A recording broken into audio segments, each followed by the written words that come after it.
My name is Kelli Anderson. I'm an artist and designer and tinkerer.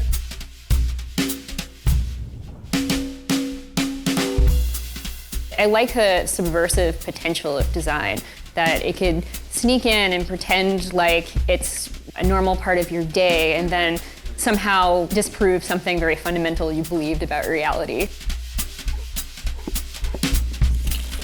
I'm pretty open-minded about process. Part of the joy of working is the process, and so it's almost meta. Like, I try to get outside of the project and think about what it needs.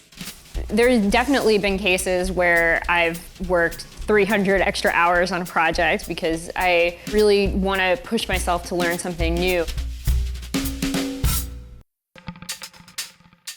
This was a paper animation for NPR. You're gonna go down the street and you're gonna make a left? They were doing a story about the unfair way that we judge women's voices when they're talking. I made 5 different drawings of different states of them opening and closing their mouth.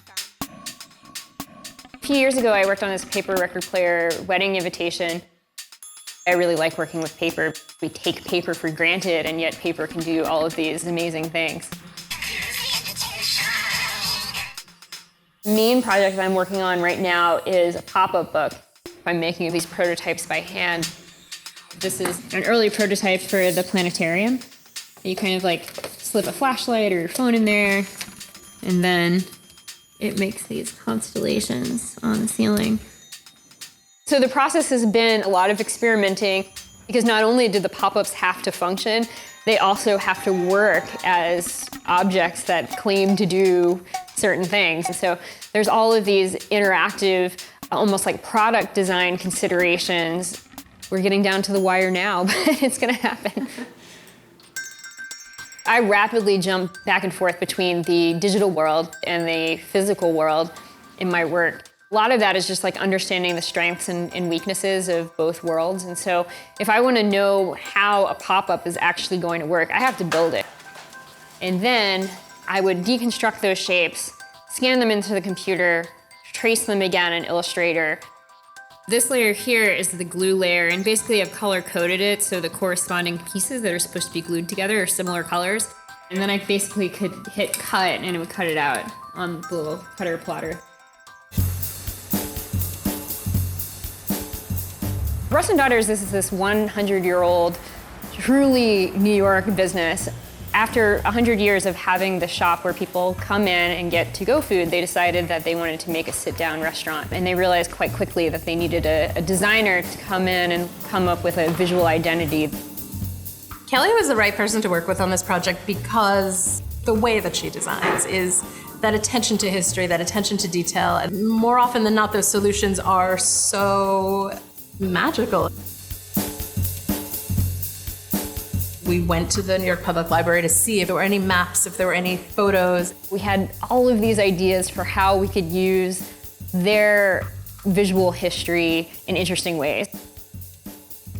We carried over the light boxes from their original store and put them in the space. We created custom wallpaper for the bathrooms made out of patterns with sesame seeds and take a number tags. Everyone who's ever gone to Russ & Daughters has taken the take a number and stood there and held it, and it's part of the Russ & Daughters vernacular. When you do research, it's a way to get beyond your preconceived notions about what something is and get to like what is actually interesting and real and idiosyncratic about your subject matter. Like their weird fish that they have for a logo. I spent a lot of time with that fish.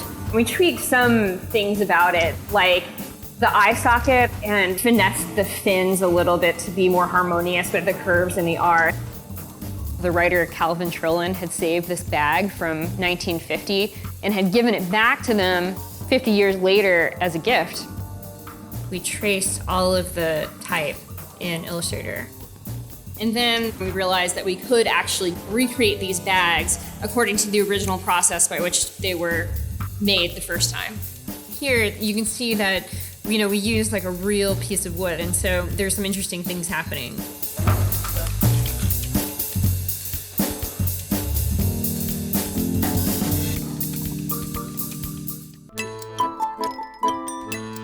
There is this myth of the lone designer sitting at their computer orchestrating the universe, and I think the most fulfilling projects are the projects that are collaborations that actually work out.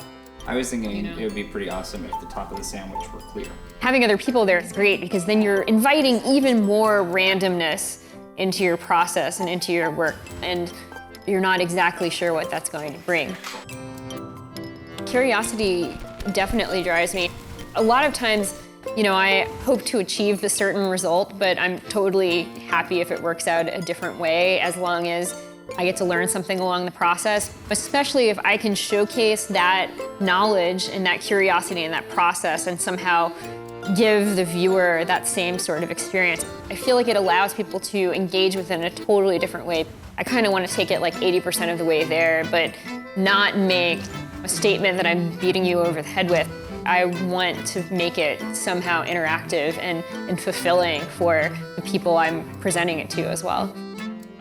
A lot of my work is kind of risky and experimental, at least, financially. It's more interesting that way. I feel like it's a better way to live a life is to not know exactly what's coming, but make decisions honestly and make decisions due to your own curiosity and volition. And I think if you do that, people will follow you.